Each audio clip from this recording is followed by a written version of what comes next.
2020 소담예담 보유자에게 듣는 무형유산 이야기에 오신 여러분 진심으로 환영합니다. 여러분 반갑습니다. 저는 오늘 진행을 맡은 문화캐스터 서주희입니다. 다가오는 미래는 분명 희소성이 높은 것을 요구하는 시대가 올 겁니다. 그런 가운데 나라는 존재를 입증할 수 있는 가장 유일한 방법은 아마도 각자의 고유한 전통 문화유산을 내세우는 일일 텐데요. 그런 의미에서 국립무형유산원이 기획한 소담예담이 그 어느 때보다 뜻깊은 시간이 될 것 같습니다. 자, 오늘의 주인공은 인생의 반평생을 나무와 함께 삶을 읽어오신 분인데요. 국가무형문화재 제55호 소목장 박명배 선생님을 소개해드리겠습니다. 선생님 어서 나오십시오. 안녕하세요. 네, 소개 좀 해주세요. 안녕하세요. 목수 박명배입니다.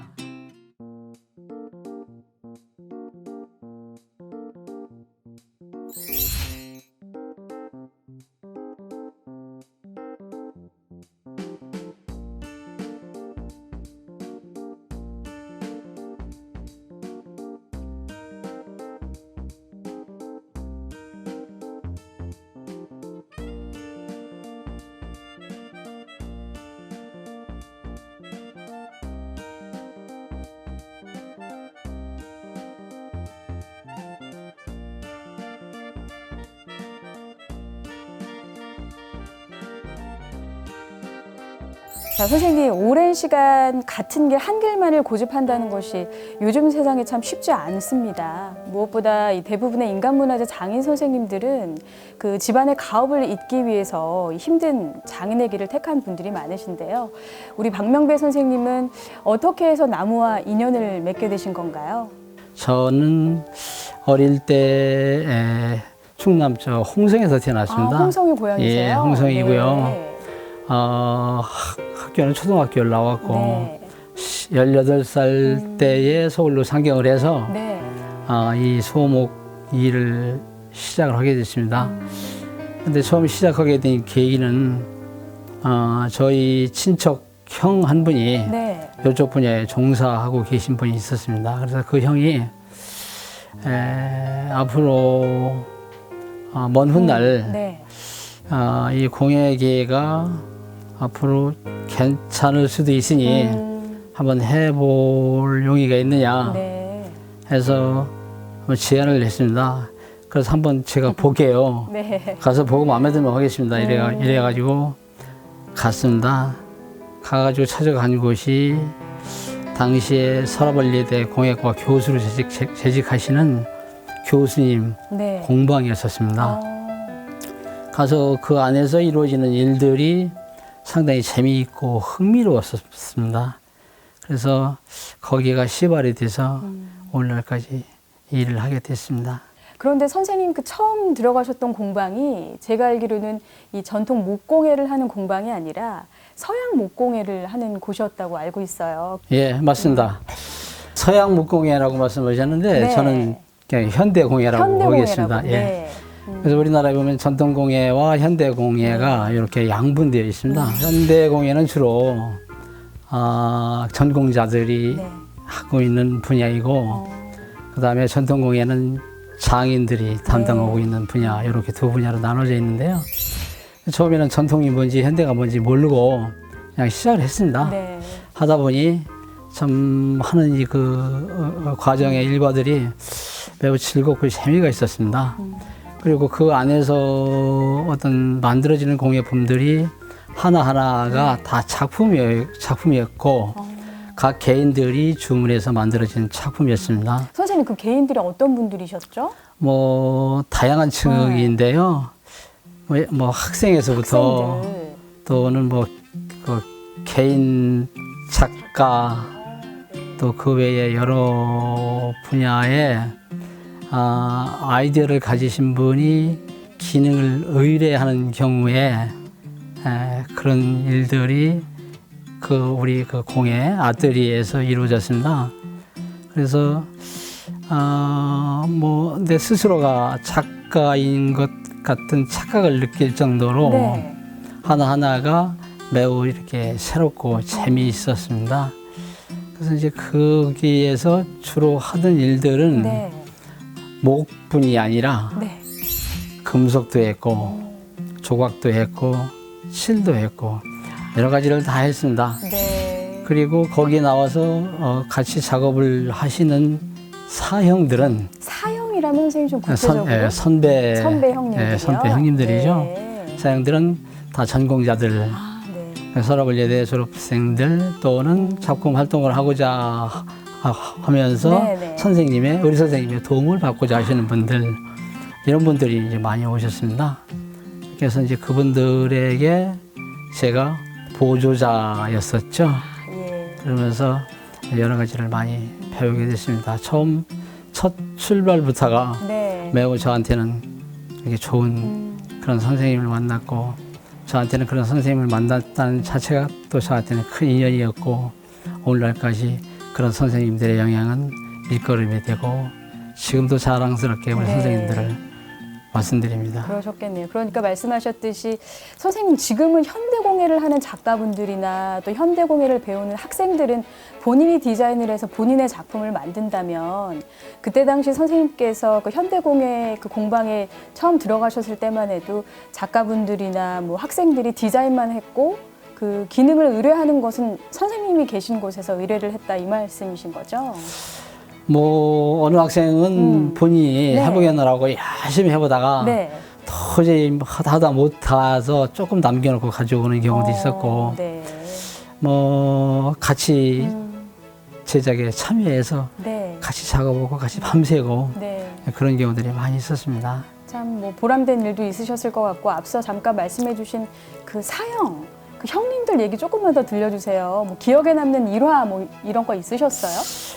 뭐 우리 선생님이 제자를 5명을 키웠는데요. 네. 3명이 대통령 수상 작가가 됐습니다. 그 가운데도 선생님이 계시잖아요. 네, 네. 한 분은 대한민국 산업 디자인전에서 네. 한 분은 공예품 경진대회에서 네. 저는 전승공예대전에서 네. 우리 선생님은 복이 많으신 거 아닌가요? 선생님 그 사형 형님들하고도 지금까지 그럼요. 예, 관계를 맺고 계시죠? 예, 그래서 저가 우리 사형들한테 도움을 많이 받은 거가 우리 사형들이 각기 개성이 다 너무 달라요. 네. 그래서 제가 새로운 것을 뭘 하나 이렇게 연구를 해서 만들려면은 네. 일단 사형들한테 도움을 많이 받았습니다. 네. 그래서 여러 그 사형들 찾아다니면서 내가 그린 도면을 가져가서 네. 도면 수정 좀 해주세요. 말이 수정이지 도와달라는 거잖아요. 네. 그래서 도안 수정해 주어가면서 도움 받아가며 이렇게 해서 네 분의 사형들한테 다 찾아가요. 네. 다 찾아가서 나름대로의 어떤 방법들을 이제 글 수집을 해서 걸로 다시 만들어야 되잖아요. 이제 그럴 때 많은 도움을 주시고 우리 사형들도 역시 큰 일들을 많이 하셨습니다. 뭐 기업체 회장, CEO, 뭐 회장실, 집무실 뭐 꾸민 사람도 있고, 네. 뭐 새마을연수원, 네. 아우. 새마을연수원 박물관 다양하시네요. 네. 설계를 한 사형도 있고, 머리 좋은 사형들 많이 있었습니다. 뭐 정말 피를 나는 형제보다도 더 돈독한 그런 관계가 아니실까 생각이 듭니다. 그 선생님 그렇게 깨우치고 익혀온 그런 세월이 있으셨기 때문에 지금 선생님이 이 자리에 있으신가라는 저도 생각이 드는데 현대 공예를 처음 시작하셨지만 그 이후에 또 전통 목공예를 배우시게 된 그 계기가 또 있으셨다고 제가 들었어요. 예, 그 선생님이 얘기 좀 들려주세요. 큰 물은 큰 그릇에 담아야 되나요? 카나다로 이민을 가셨어요. 앞서 말씀해주신 최희건 예, 교수님께서 선생님, 예, 최희건 선생님께서. 예. 그래서 제가 이제 끈이 떨어졌잖아요. 이제 네. 저한테는 공황 상태가 온 거지. 그래서 그때 고민을 많이 했는데요. 네. 우리나라는 전통과 현대가 있는데 현대의 영역과 전통의 영역은 좀 다르잖아요. 네. 그래서 제가 앞으로 헤쳐나가기는 현대보다는 전통이 더 낫겠다라는 그런 결론에 이르게 됐습니다. 네. 그래서 이참에 현대의 어떤 공예 배운 것을 어떤 기본으로 하고 그 위에 전통을 얹어보자. 네. 이런 생각을 가지고 전통 소목장을 찾아갔습니다. 내가 최고가 되고자 하면 네. 최고의 선생을 찾아가라. 그럼요. 최고의 선생이 누구냐? 네. 수소문을 했죠. 그랬더니 대한민국에서 오시성을 가지신 네. 목수 선생님, 허시성을 가지신 목수 선생님. 네. 아마 공예계에서 이 두 분 모르면 간첩이에요. 그럴 정도. 그럴 정도로 네. 유명하신 분입니다. 네. 그래서 그 허 선생님 밑에 들어가서 네. 전통공예를 배우기 시작을 했죠. 그래서 그때 허 선생님은 전통공예 주로 뭐 인사동 이런 데서 네. 어떤 고가의 뭐 억대 이상 나가는 고가의 어떤 공예품을 만들어서 이렇게 납품을 하시는 그런 업을 하고 계셨었습니다. 그래서 이제 우리 선생님 좋은 또 일화가 있어요. 네, 얘기 좀 해주세요. 네. 외정 때 네. 일제강점기에 일본 사람이 한국의 목수를 불러다 놓고 대회를 치렀어요. 네, 외정 때요. 예. 그래서 요즘 말로 하면 기능 경기대 비슷한 거겠죠. 네. 거기서 우리 선생님이 1등 했어. 허기행 선생님께서. 예. 아, 그런 정도로 실력이 대단하신 분인데, 근데 요즘에 뭐 무형문화재나 명장 이쪽에는 좀 뭐 관심이 좀 멀었고, 이쪽에는 별로 의미를 두지 않으신 분들 그분이에요. 네. 그래서 물론 당시 뭐 문화재위원들 다 아시는 분이에요. 하지만 오로지 작업에만 몰두하신 무형문화재의 분이시군요. 어떤 성격에는 좀 안 맞는다 해가지고 네.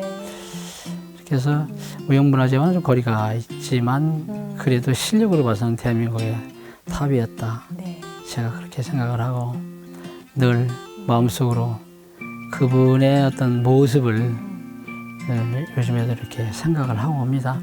그분 옆에, 그분 작업대 옆에 제 작업대를 놓고 네. 옆에서 이렇게 멀그러움 쳐다보고 계시면서 잘못된 거 있으면 바로바로 지적을 해주시는데 네.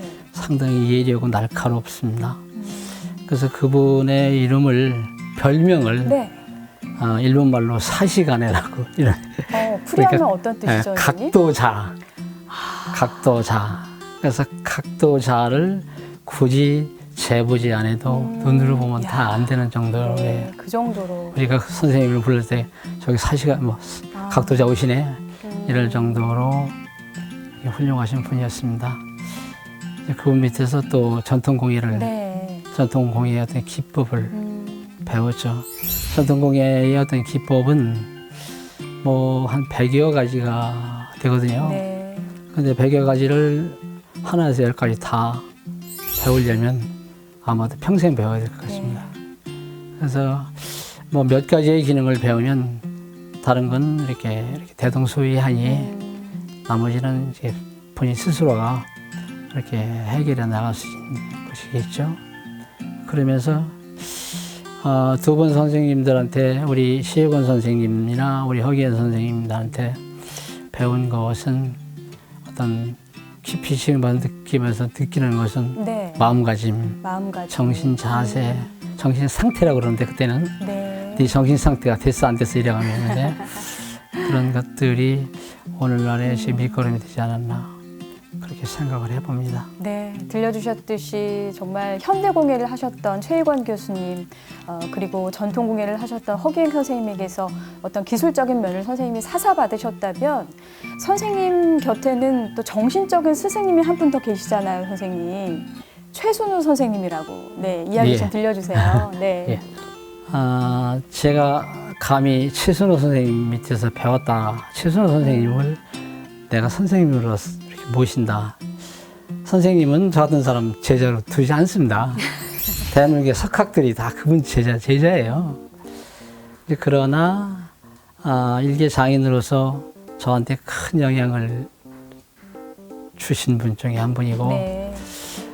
선생님 어떤 전통과 현대의 어떤 기능적인 부분을 두 선생님한테 배웠다고 그러면 네. 어떤 공예의 어떤 안목이요. 예. 네. 안목을 키워주시고 그다음에 역사성, 역사성. 어떤 갖춰야 할 기본적인 어떤 요소들 네. 같은 것들을 가르쳐 주셨습니다. 그래서 가르쳐 주신 거가 불러다 놓고 저를 교육을 시켜서 가르쳐 준 건 아니고, 선생님께서 저한테 뭐 일을 좀 시켰습니다. 중요한 곳에 가구를 만들어 납품을 해야 되는데, 네. 워낙에 중요하다 보니까 당신께서 직접 참여해서 지도를 해가면서 가르쳐서 네. 선생님의 어떤 그 사고가 고스란히 배어 있는 그러한 공예품을 요구하는 곳이었습니다.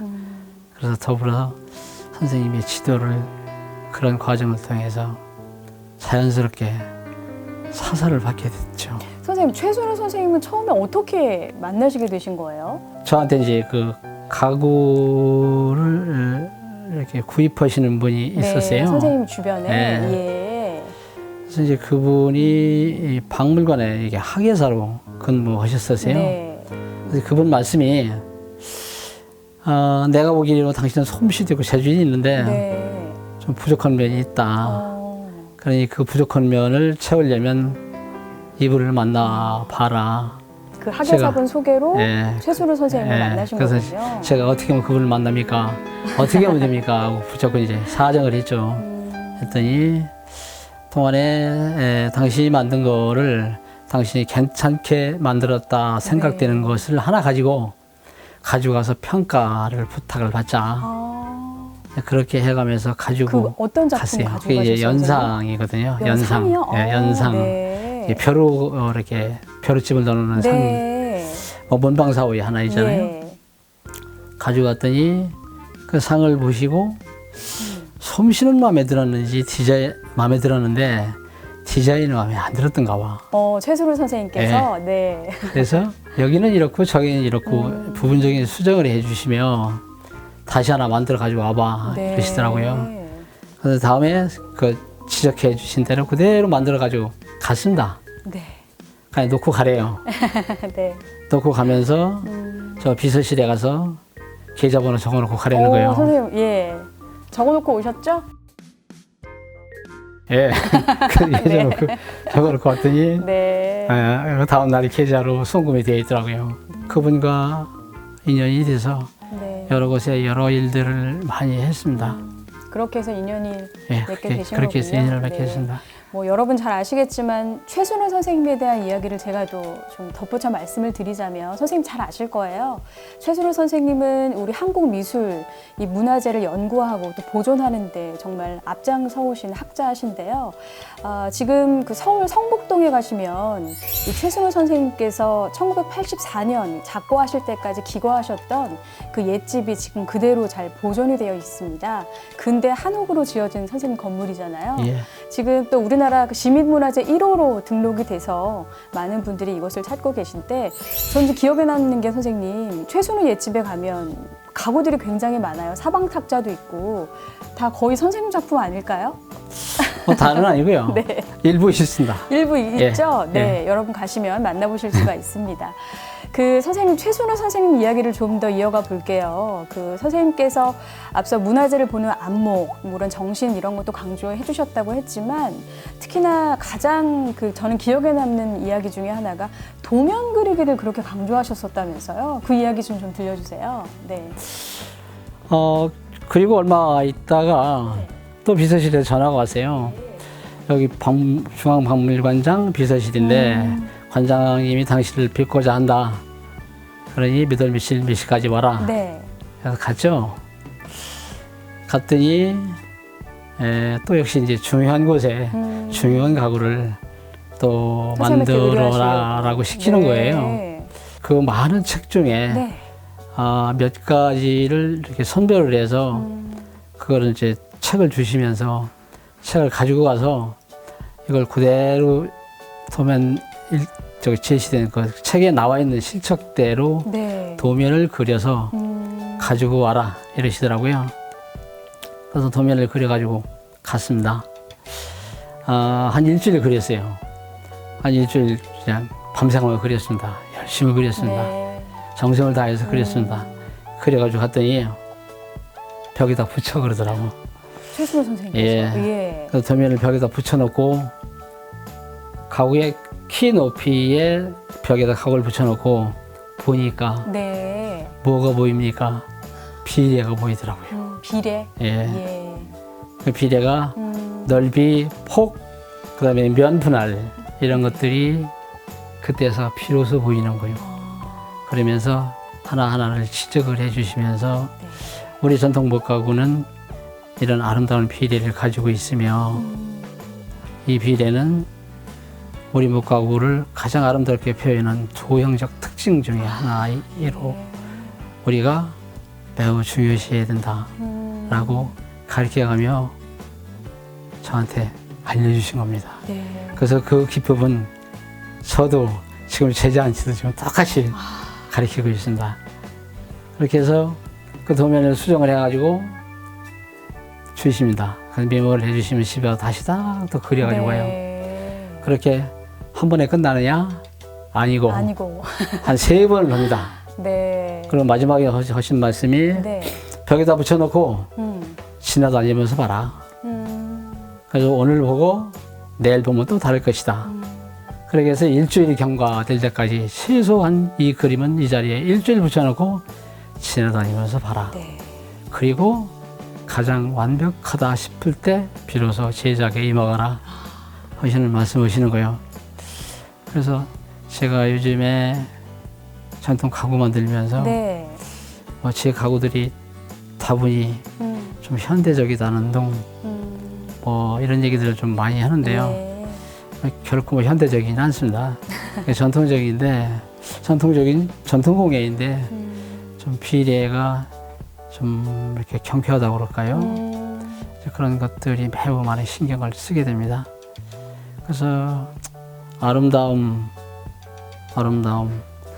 단정하고 아름다움, 단아한 아름다움, 손끝에서 튀어나오는 어떤 수미 이런 것들도 있겠잖아요. 네. 그래서 이런 것들이 총 집약해서 만들어지는 공예품이 진정한 가치 있는 공예품이 아닌가. 근데 저는 가구를 네. 만들면서 일품주의를 지향하는 사람 중에 하나예요. 그래서 한 번 만든 건 2번 안 만든다야. 세상에 단 하나뿐인 가구 예. 만드시는 거잖아요. 예. 네. 그래서 하나 만든 건 2번 안 만든다라고 네. 해가며 만들다 보니 네. 이게 소재에 한계가 있더라고. 그래서 어떤 분들이 우리 네. 박명배 선생님이 작품을 가리켜서 사람을 위한 가구다, 인간적인 가구다 이렇게 얘기를 하시더라고요. 세상에 단 하나뿐인 가구를 만드신다. 이 얘기 맞지 않으세요, 선생님? 그래서 네. 예, 그래서 전 세계적으로 유명한 작가들의 네. 일품은 과연 한 개가 일품이냐 좀 찾아봤더니 네. 13개까지가 일품이라는 거예요. 13개. 네. 판화 같은 건 100장 예. 찍으면서 일품이라고 그러잖아요. 그래서 13개가 전 세계적으로 유명한 작가도 13개가 일품인데 대한민국의 소목장이 한 개 만들고 일품이라고 주장하기에는 너무 그래서 요즘에는 한 3개 정도 만들자. 네. 한 3개까지를 일품으로 보고 네. 한 번 만든 건 2번 안 만든다. 그래서 끊임없이 도면이 필요한 거겠죠. 네. 그 도면 오늘 선생님 직접 가지고 예. 오셨잖아요. 예. 설명 좀 해주세요. 예. 모처에서 네. 이러한 실내 공간에 가구를 배치하고 싶다. 이건 배치도고요. 이렇게 해서 여기 여기 출입문이 있고, 네. 창문도 있고, 예. 그다음에 창문 밑에는 어떤 가구가 놓이고, 이런 식으로 배치도가 그려지고, 그다음에 그 안에 상세도가 요리 하나씩 그려집니다. 와, 선생님 정말 정교한데요? 예, 이거 예. 이제 도면도 그림이에요. 네. 그림입니다. 대충 그리면 안 되죠. 잘 그려야 된다. 이거를 보고 주문하는데 네. 이걸 어설프게 대충 그려서 주문하겠습니까? 안 하지? 만자가 들어가 있네요, 선생님. 예, 이건 이제 소반입니다. 소반. 예. 네. 벌반, 벌반. 네. 궁궐반, 네. 그다음에 문각, 문각. 사방 문각 탁자. 도면도. 야, 세상에. 이 선생님 도면이 한 수천 장 되시겠는데요? 그동안. 예, 맞습니다. 예. 여러 가지 있습니다. 네. 있는데 예. 일단 도면은 예를 들어 문갑을 만들겠다. 네. 그러면 제일 먼저 해야 하는 일이 뭐냐? 자료 조사부터 합니다. 자료조사. 네, 중요하죠. 어디 가서 하느냐? 예. 박물관, 박물관 가시고. 개인 소장품 네. 등등 예. 다 뒤져서 전부 실측합니다. 네. 그래서 도면을 예를 들어 문갑 탁자를 만든다. 네. 그럼 문갑 탁자의 도면을 10가지를 그려요. 다양하게. 예, 같은 건 아니고. 네. 그리고 그 중에 하나를 네. 선별해서 제작에 들어갑니다. 그렇게 해서 쌓이다 보니 네. 도면이 엄청나게 쌓이는 거예요. 그렇네요, 선생님. 그리고 오늘날 시간이 흘러서 네. 도면을 뒤적거리다 보니까 92년도에 그려놓은 도면이 지금 보니까 매우 새롭고 잘 그려졌어. 생경한 느낌이셨어요? 네. 그걸 가지고 네. 요즘에 만드는 경우도 있습니다. 와. 이렇게 끊임없이 도면을 그려서 일단 뭐 샘플링이라고 하잖아요. 뭔가 네. 하나를 만들어보고 좋으면 다시 이제 대량 그럼요. 생산에 들어가는 거잖아요. 네. 근데 우리는 뭐 만들어보고 다시 만들 수는 없어. 네. 일품인데. 일품인데, 그럼요. 그러면. 그러니까 도면에서 네. 완벽하게 완벽한 도면을 그려서 수정을 거치고 네. 그다음에 많은 사람들의 어떤 도움도 받고 네. 그런 것들을 참고해서 그런 도면을 가지고 그립니다. 네. 그리고 이러한 버릇들은 예. 제가 어디서 들여졌냐면 이제 주로 공모전 작품을 많이 하다 보니까 공모전 작품이라고 하는 거가 나 한 사람만 좋아서 안 되는 거고 네. 많은 사람이 보고 좋다고 그러지. 말 그대로 굿 디자인이어야 돼요. 네. 굿 디자인. 그렇네요, 선생님. 그렇지 지금, 않으면 안 된다는 거잖아요. 맞습니다. 지금 이렇게 잠깐 보여주신 도면만 보더라도 도면부터가 선생님 장인 정신이 느껴집니다. 제가 느끼기에는요. 그 앞서 최순우 선생님께서 선생님을 이제 이렇게 부르셔서 여러 전통 가구품을 의뢰해 주신 것처럼 그 옛날 조선시대 양반분들의 그 생활상이 조금 엿보이는 게 선생님 뭐 물론 잘 아시겠지만 옛날 양반분들은 그 지역의 내로라는 목수들을 집으로 불러서 가구를 만드셨잖아요. 선생님 조선시대 우리 목가구 뭐 장인들 얘기 조금만 더 들려주시겠어요? 이제 공예 그러잖아요. 이제 공은 만든다는 것을 의미하고 예는 예술적으로 잘 만드는 것을 의미하잖아요. 그래서 공은 솜씨를 말하는 거고 네. 예는 디자인을 말하는 거잖아요. 그래서 예의 담당은 사대부였고 네. 공예 담당은 장인이었다는 거예요. 맞습니다. 그 둘이 합해서 만들어진 거 요즘에 협업. 그렇죠. 콜라보라고도 하죠. 협업. 예. 그래서 만들었단 말이죠. 예. 그렇게 탄생된 공예품이 오늘날에 상당히 높은 평가를 받는 격조 높은 공예품이 되는 거잖아요. 네. 그래서 사대부들이 역시 안목이 있고 많이 배운 사람들이고 네. 그 시대의 어떤 사회의 주축 세력이었기 때문에 그 사람들도 이제 신분 계급에 따라 또 다릅니다. 네. 정승 판사냐, 네. 그냥 벼슬 없는 무명 사대부냐에 따라서 또 격이 다른 공예품들이 만들어지는데 여하튼 소목장들은 그 사대부 가게에 불려가서 네. 거기에서 일을 자기 솜씨를 인정받고 일을 해주는 그 기간만큼은 우리 집에 생계가 기거하면서 이제 예. 생계가 보장됐다는 거죠. 그러니 네. 빨리 만들어서 빨리 끝내주고 나오면 내가 손해야. 근데 거기서 천천히 잘 만들어주면 그 사대부도 좋아하고 네. 그동안에 우리 생계도 해결되고 이러다 보니 좋은 공예품이 생겨날 수밖에 없죠. 네. 그래서 현재 우리 공예품들은 사대부들의 전유물이잖아요. 그냥 뭐 네. 시골에 뭐 어촌 농촌 가고 어렵습니다. 그래서 하여튼 그렇게 어떤 분업화되어 있는 데에서 네. 공예품이 이렇게 상당히 발전해 왔다고 생각이 들고요. 어떤 조선시대의 어떤 사대부들의 어떤 사상과 어떤 사회의 어떤 문화가 고스란히 그 속에 배어 있는 네. 오늘날까지 전해 내려오는 생활 문화사적 가치를 우리 전통 복가구가 가지고 있다는 거잖아요. 네. 맞습니다.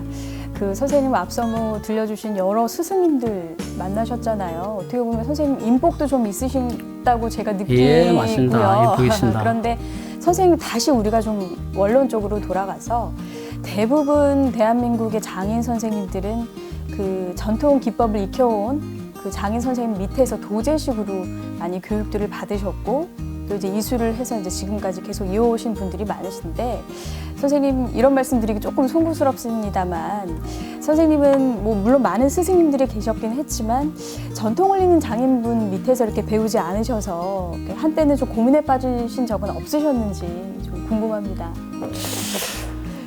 뭐 K고등학교를 나와서 네, S대를 나와야 꼭 대학을 나온 거냐. 그럼요. 지방대 나온 것도 대학 나온 거다. 유명한 소목장 밑에서 꼭 배운 거가 전부냐. 네. 그렇지 않을 수 있다는 거죠. 근데 홀로 독학으로 배우기는 어렵습니다. 네. 누군가한테 배워야겠죠. 근데 그 배운 선생님이 누구냐에 따라서 좀 평가가 이루어진다는 거, 좀 중요합니다만은, 저 같은 경우에는 전에 제가 말씀드리고, 최고가 되려면 최고의 선생님을 써요. 네. 최고가 되려면 또 역시 뭘 해야 되냐. 일단 목표를 세우자. 목표를 세우자. 네. 그래서 대한민국에서 내가 이룰 수 있는 목표가 몇 가지나 되냐. 네. 대충 한 5가지가 되더라고. 5가지요? 어떤 네. 게 있으셨을까요? 뭐 기능대회에 나가서 1등하는 네. 거, 대한민국 명장 되는 거, 명장이 되시는 거. 그다음에 전승공예대전 전승공예대전 대통령상 받는 대통령상. 네. 거, 그 동아공예대전 대상 받는 네. 거, 마지막으로 무형문화재 되는 거. 다 이루셨잖아요, 지금. 그런데 네 가지는 네. 내 의지대로 이루었습니다. 네. 근데 마지막은 마지막. 참 어렵더라고. 마지막에 어떤 그래서 거 금방 하셨지? 무형문화재. 네. 그래서 계보 그 말씀하셨잖아요. 시절에. 네. 예. 그래서 계보는 뭐 문화재청에서 말하기 역사성. 네, 맞습니다. 역사성이 매우 중요하잖아요. 그래서 현재의 소목장 보유자들의 어떤 인정상 현황을 보면 네. 꼭 무형문화재 밑에서 배운 계보를 가진 사람이 무형문화재 됐느냐? 그렇지 않은 경우들이 더 네, 많거든요. 예. 우리 3사람 중에 2사람은 아니에요. 한 사람은 강대규 선생님 계보이고. 네. 그래서 앞으로 이수자들도 내가 이쪽에 목표를 뒀으면 반드시 어떤 이루리라는 어떤 타고진, 야무진 네. 계획을 붙어 세우는 게 중요하다. 그런 생각이 듭니다. 그리고 다른 사람보다 더 많은 노력을 해야 되겠죠. 노력을 많이 해오셨잖아요, 선생님. 그렇죠? 뭐 앞서 5가지 그 소원하신 것 중에 하나가 1992년 대통령상을 또 수상하셨잖아요. 그때 그 느낌이나 수상하셨던 그때 그 기억으로 좀 돌아가셔서 어떤 느낌이셨어요? 전승공예대전 대통령상 받고 나서 네. 제일 먼저 머리에 떠오르는 여인이 하나 있었습니다. 네. 우리 와이프입니다. 목표를 세웠는데 그 네. 목표를 이루기 위해서 저는 전력 질주를 했습니다. 전력 질주하셨어요. 그래서 전승공예대전은 내가 반드시 대통령상을 이루리라 하고 전승공예대전은 9년간 도전했습니다. 네. 처음에 출품했는데 낙선, 두 번째 출품했는데 입선, 네. 그 다음에 출품했던 장려상, 그 다음에 출품했더니 특별상, 네. 그 다음에 대통령 받는 줄 알았어. 안 되더라. 네. 그러기를 9년간 네. 전력질주, 즉 우리 집에 쌀떡에 쌀이 있는지 없는지 네. 관심 없고 오로지 작품에만, 상에만 네. 목표를 두고 살다 보니까 우리 가정의 형편이 참 네. 어려웠었습니다. 그래서 9년째 된 해에 네.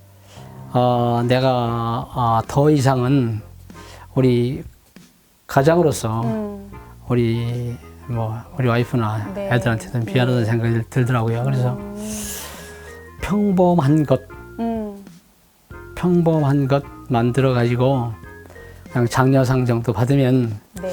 이걸 가지고 좀 대량 생산을 해서 좀 돈을 벌어서 동안의 고생은 우리 와이프한테 좀 네. 보답을 좀 해야 되겠구나 하는 생각으로 새로운 걸 찾았습니다. 네. 그래서 거기서 제가 또 느낀 것은 우리 전통 목가구는 물론 왕실 가구가 화려하고 그렇지만 우리나라 목가구를 대표하는 건 아니잖아요. 네. 그래서 다분히 이렇게 민중적인, 대중적인 어떤 공예품, 어떤 평범한 것 중에 수작이 뭐냐를 네. 찾게 됐습니다. 그래서 마음을 비우고 평범한 것 중에 수작, 네. 낙동 기법이 들어간 그런 낙동 기법. 예, 그런 낙동 기법이 들어간 그런 네. 가구가 있더라고요. 낙동 기법 선생님 좀 구체적으로 설명 좀 해주실래요? 그게 어. 선생님의 그 특별한 제가 기법이라는 건 알고는 있는데 우리 시청자분들을 위해서. 뭐 그냥 말 그대로 지질낙 오동동해서 네. 오동 나오니 늘이 지진다는 것이고요. 네, 네, 그래서 낙동보다는 이렇게 지질 수 있는 나무가 우리나라에서 소나무하고 오동나무 두 종류밖에 없어요. 네. 그럼 낙동은 이미 널리 보급되어 있으니 소나무를 한번 해보자. 이 소나무가 오동나무보다 더 결이 곱고 촘촘하고 무늬가 이렇게 도드라지는 무늬가 더 이렇게 산수 같은 문양이 들어가 있는 문양이 네. 더 효과적입니다. 네. 그래서 그거를 만들어서 출품을 했더니 이게 대통령상이래요.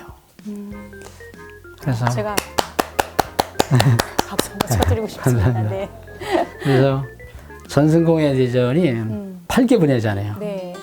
근데 한 개 분야만 계속 대통령상 줄 수가 없어. 근데 금년에 대통령상을 받으면 내년에는 도자 분야, 그 다음에는 금속 분야. 그 공예 분야별로 다 이렇게 나눠서. 그렇죠. 이제 주시는군요. 돌려가며 줘야. 예, 그래야지 형평성이 맞으니까. 그렇죠. 형평성이 맞는 거죠. 네. 그러면은 전승공예 대전 한번 떨어지면 네. 8년이 있어야 다시 기회가 옵니다. 2번 지나가면 16년 가고요. 3번 지나가면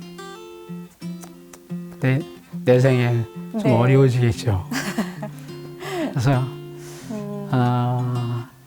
이렇게 해서 전승공예 대통령상 네. 오동나무 낙동 기법으로 대통령상을 받게 됐고요. 그래서 이제 거기서부터는 네. 다 이루었다. 이제는 살만 나는 세상이 올 것 같다. 이런 어떤 부푼 기대를 가졌는데 네. 또 거기 가서 보니까 또 가야 할 길이 멀더라고요. 네.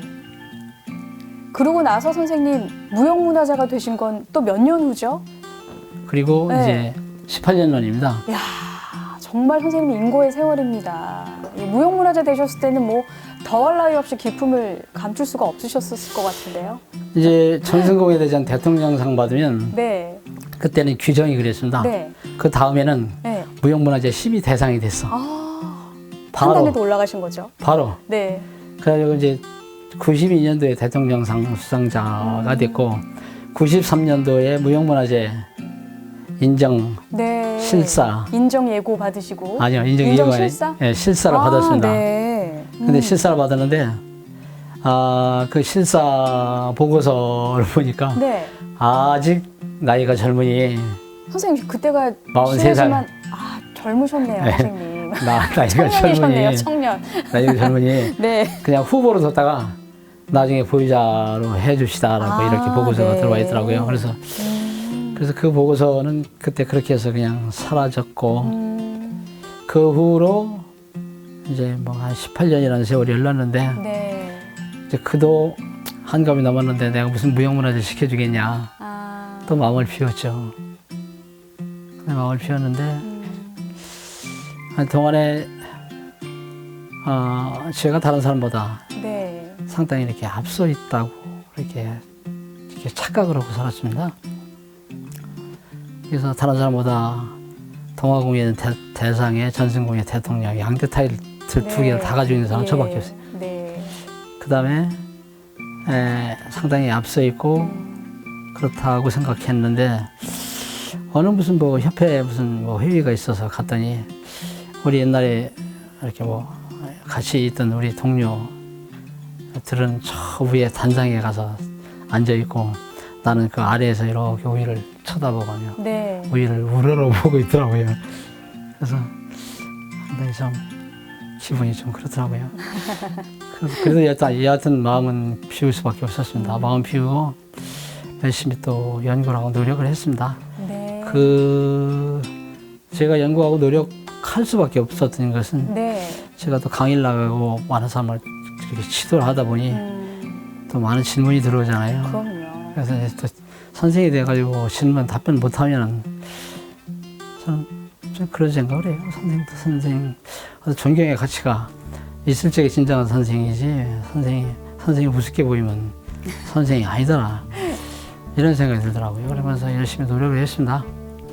그리고 오늘날에 와서 보면 무형문화재가 일찍 된 것보다는 차라리 나중에 된 거가 제가 많이 성장된 이후에 무형문화재가 됐기 때문에 더 낫지 않았나 그렇게 생각을 맞습니다. 해봅니다. 선생님께서 오랜 시간 쌓아오셨던 경험도 있으셨고 또 삶의 지혜가 깃든 경륜이 있으셨기 때문에 후에 무형문화재가 되셔서 더 빛을 발하시는 게 아닌가 그런 생각을 하게 되는데요. 선생님, 우리가 왜 자신한테 맞는 직업을 천직이라고 하는데 선생님께서는 오랜 시간 한 길만을 걸어오셨기 때문에 소목장이 천직이 아니실까 그런 생각을 제가 감히 좀 드리고 싶고요. 사실은 선생님 좋은 작품을 만들려면 좋은 나무가 필요하잖아요. 좋은 나무 고르는 요령이 좀 있으실 것 같은데요. 네. 좋은 공예품을 만들려면요. 네. 제일 먼저 첫 번째가 디자인, 디자인, 두 번째가 소재, 소재, 나무죠. 네. 예. 세 번째가 뭘까요? 세 번째가 안무? 솜씨. 솜씨. 네. 네. 솜씨잖아요. 네네. 그 세 개가 합쳐져서 비로소 이제 공예품이 탄생하는데, 우리 저 목의 전시라든가 제 개인전 전시에 가서 네. 많은 관람객들이 와서 보고 이구동성으로 하는 말이 예. 야, 나무 좋다, 솜씨 좋다 이렇게 말하는 사람 하나도 없어. 솜씨 좋다 말씀을 안 하시고 네, 나무만, 나무만 좋다고. 좋다. 자, 나무가 네. 나무가 차지하는 비중이 그렇게 크고 많아요. 그러니 나무에 있어서 소목장에 있어서 나무는 매우 중요하잖아요. 네. 그래서 우리나라는 좀 애석하게도 뭐 일제 강점기를 거치고 또 전란을 6.25 예. 전란을 겪으면서 산에는 나무가 없고 네. 거의 없잖아요. 그래서 나무가 있는 곳은 동네, 마을 입구에 네. 덩그러니 서 있는 당산나무. 당산나무. 근데 그거 함부로 벨 수가 없잖아요, 예. 선생님. 네. 그 나무가 우리 소목장들이 가장 선호하는 나무 중에 탐내시는 나무기도 하시겠네요. 오. 그래서 이제 이 나무가 뭐 색상도 좋고 무늬도 좋고 네. 그다음에 굳이 뭐 거기다 칠을 하거나 뭐 다른 짓을 안 해도 나무 자체가 가지고 있는 아름다움이 워낙에 뛰어나요. 그래서 이제 이 나무를 우리가 돈 주고 사야잖아요. 네, 선생님. 그래서 그 사는 방법이 시골에 가서 서 있는 나무를 사는 방법하고 그다음에 목상들이 작업을 해다 갖다 놓고 제재소에 갖다 놓고 파는 거를 사는 거 두 가지 방법이 있는데요. 일단 서 있는 나무를 사면 많은 위험 부담이 따라오지만 네. 좀 가격이 저렴하다는 장점이 있고 그다음에 나무를 이렇게 벌목을 해서 목재소에 갖다 놓은 것은 이렇게 양쪽 면이 다 진단이 가능하므로 네. 위험 부담을 적게 할 수 있는 거잖아요. 그래서 여기에는 상당한 노하우가 그럼요. 필요합니다. 네. 그래서 우리 제자들 또는 우리 예수자들 이런 나무는 이래서 좋고 저런 나무는 저래서 좋고 칠판에다가 그림까지 그려가며 잘 설명해줘가며 네. 설명을 해줍니다. 왜냐? 잘못 사면 나무값이 상당히 비싸므로 손해가 많이 간다. 그러니 내가 그런 시행착오를 수도 없이 많이 겪었기 때문에 네. 너희들은 다시 반복해서 그런 시행착오를 겪지 않으려면 내가 하는 말 잘 듣고 따라서 해라. 네. 하고 설명을 해줘요. 그런데 실제 이 제자들이 네. 가서 나무 사는 거 보면 예. 제가 소귀에 격리 읽었더라고. 어떻게 하시는데요? 동안에 내가 알려준 거는 다 잊어버리고 자기 판단에 의존해서 나무를 사요. 선생님, 각 지역별로도 이렇게 좀 좋은 나무들이 있죠? 우리나라도. 네. 그래서 피나무는 강원도밖에 안 나고, 피나무는 강원도. 네. 그다음에 참중나무는 원산지가 중국인데, 예. 뭐요 분포 지역이 이렇게 서해안으로 해서 남해안까지 아, 쭉 있는데 강원도 거가 가장 좋고, 네. 그다음에 느티나무는 역시 남쪽의 나무들이 네. 좋고, 왜 좋은지는 토질인지 아니면 뭐 영양분인지 예. 아니면 기후인지 네. 아니면 수종인지 정확히 모르겠는데 예. 하여튼 잘 모르니까 그냥 충청도에 느티나무 있다면 잘 안 가요. 전라도에서 느티나무 나왔다면 가세요? 얼른 가. 강원도에 느티나무 나왔다면 막 그냥 달려갑니다. 그런 정도로 나무가 그 지역에 따라 네. 차이를 보이고 있고요. 어쨌든 나무는 소목장에 있어서 확보한 만큼의 네. 나중에 결과를 낼 수 있는 것이 많이 사서 모아야 되겠죠. 그러면서 나무를 살 적에 경험이 부족하갈랑 경험자들을 모시다가 조언을 받는 것도 좋은 방법입니다. 그렇게 해서 좋은 나무를 사야지 된다는 네. 거고, 그 다음에 나무가 워낙에 전통 가구, 목가구에서 차지하는 비중이 크고 많다 네. 보니까 나무 선택, 선별도 잘해야 된다. 그것을 목재의 이용 방법이라고 그러는데, 네. 근데 목재의 이용 방법은 솜씨에 속하는 것으로 매우 중요합니다. 나중에 또 목재 이용 방법이 기회가 되면 또 말씀드리기로 하고. 네. 선생님, 이 나무도 왜 우리가 눈, 비바람 맞은 모진 풍파를 겪은 나무가 좋은 울림을 내는 그런 악기가 되는 것처럼 앞서 나무 이야기 잠깐 해주셨잖아요. 그 나무를 구해오면 이 소목에 쓰이는 나무도 그런 인고의 숙성 과정을 거치죠. 그 얘기 좀 들려주세요. 네. 나무 그 위에 성질이 있잖아요. 네. 그래서 그 성질은 모든 물질은 뜨거우면 늘어나고 추우면 줄어든다. 네. 근데 나무는 거기다 한 가지 더 추가해서 수분이 있으면 늘어나고 네. 수분이 빠져나가면 수축한다. 그래서 수축 팽창의 어떤 이완 현상은 우리나라 같이 네.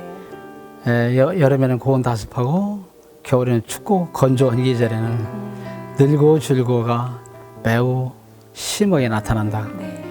그래서 나무가 늙어주는 힘은 우리가 인간이 상상 그 이상으로 엄청난 힘을 가지고 있다. 그 좋은 예가 옛날에 바위를 쪼갤 적에 네. 바위에다 구멍을 뚫어놓고 예. 마른 나무를 때려 박아놓고 물을 부으면 나무가 늘어나죠. 그러면서 바위를 쪼갰습니다. 네. 그렇게 엄청난 힘을 가지고 있는 나무인 거잖아요. 그래서 이런 나무를 일단 가구를 만들기에 적합한 재료로 네. 또 만들어야 하잖아요. 또 달래고, 아, 달래고 얼고 하는. 얼르고 달래고, 그 다음에 또 성질 부릴래 이래가며 잘 달래놓지 않으면 안 된다는 거죠. 그래서 팔만대장경 같은 경우는 나무를 베서 네. 강에다 띄워서 네. 그 강물이 어디로 갑니까? 바다로 가겠죠. 그래서 바다에서 그 나무를 모아서 바다 볼 속에 5년간을 묻어뒀다가 네. 나무에 결을 삭힌 다음에 그 나무를 가지고 만들었다. 그래서 요즘에도 팔만대장경 무슨 재현 무슨 행사 해가지고 예. 그런 행사들이 아마 지금 재현되는 걸로 알고 있습니다만 일단 나무는 가구를 만들기에는 무늬는 좋고 강도도 좋고 네. 다 좋으나 이 고약한 성질을 부리기 때문에 이걸 다스리는 또 소목장의 지혜가 상당히 요구되는 네. 그런 부분이 됩니다. 이렇게 해서 일단은 나무를 물에다 띄워서 네. 이게 수침법이라고 그러죠. 수침법이요? 네. 네. 옛날에는 수침법 하기 싫어도 할 수밖에 없었어. 어떻게? 네. 나무를 가운데서 나무를 피면 운송 수단이 없는 거예요. 어떻게 해야 돼요? 한강에다가 뗏목을 만들어 띄울 수밖에 없지. 그래서 그 뗏목이 쭉 흘러 내려오면 어디로 가냐? 네. 한강. 옛날에 동빙고, 오늘날의 동빙고. 네. 그 자리가 목재 집화장이었었습니다. 그러니까 자연스럽게 나무가 물에다 그렇게 수침법이 흐르는 담수가 좋거든요. 자연스럽게 그런 수침법 물에 담궈서 진을 빼내는 성질을 죽이는 그런 기법들을 자연스럽게 했던 거죠. 그래서 요즘에도 소목장들은 그런 시설을 갖춰놓고 네. 활용하는 사람도 있습니다만 저는 아직 경제적으로 거기까지는 여유롭지 못해서 예. 여러 가지 방법이 있습니다. 수침법이 있고 뭐 자비 열탕에 넣고 이렇게 펄펄 삶는 자비 그걸 자비라고 해요, 예. 선생님. 예. 그 다음에 이렇게 자연 숙성 네, 제가 아까 말씀드린. 네. 근데 고기도 일정 기간을 숙성시켜야 맛이 있잖아요. 그렇죠. 그래서 이제 원목을 통나무로 베서 네. 뭐 2년 내지는 3년간 이렇게 자연에 방치를 하면 네. 그 안에 이제 그 어떤 수지나 이런 성분들이 안에서 유출 또는 응고 등등을 거치며 네. 이제 나무가 가지는 이제 성질을 약화시킬 수 있는 그런 방법으로 이렇게 자연 숙성 방법을 쓰죠. 그렇게 해서 그 나무를 가지고 이제 켜서 말리죠. 켜서 말리고. 네. 네. 켜서 말리는데 어디서 말리냐? 실외에서 실외에서 3년. 3년. 숙성은 금방 몇 년이라고 그랬죠? 2년 내지 3년. 2년 내지 3년. 네. 그럼 자연 건조 3년. 5년이죠? 네. 바로 가구를 만들어줄 수 있느냐? 안 되죠. 가구가 만들면 어디로 가요? 실내로 들어가니까. 그 나무가 다시 실내로 들어가서 2년간 실내 적응 과정을 거쳐야 비로소 가구를 만들 수 있는 성질을 안 누리는 다소곳한 나무로 변신이 되는 겁니다. 이 얘기를 해야 되는지 말아야 되는지 고민 많이 했는데요. 네. 이 얘기를 하면 우리 이수자들이 야 저거 해가지고 뭐 돈 되겠어? 이런 생각을 갖게 되는 것일 수도 있습니다. 네. 그러나 그런 과정을 거쳐서 그런 일을 하는 사람이 있음으로써 어떤 공예가 진정한 공예가 어떤 가치 있는 공예가 어떤 나무의 어떤 과정 숙성 과정이라든가 이런 것들도 나무를 다루는 그런 것도 필요합니다.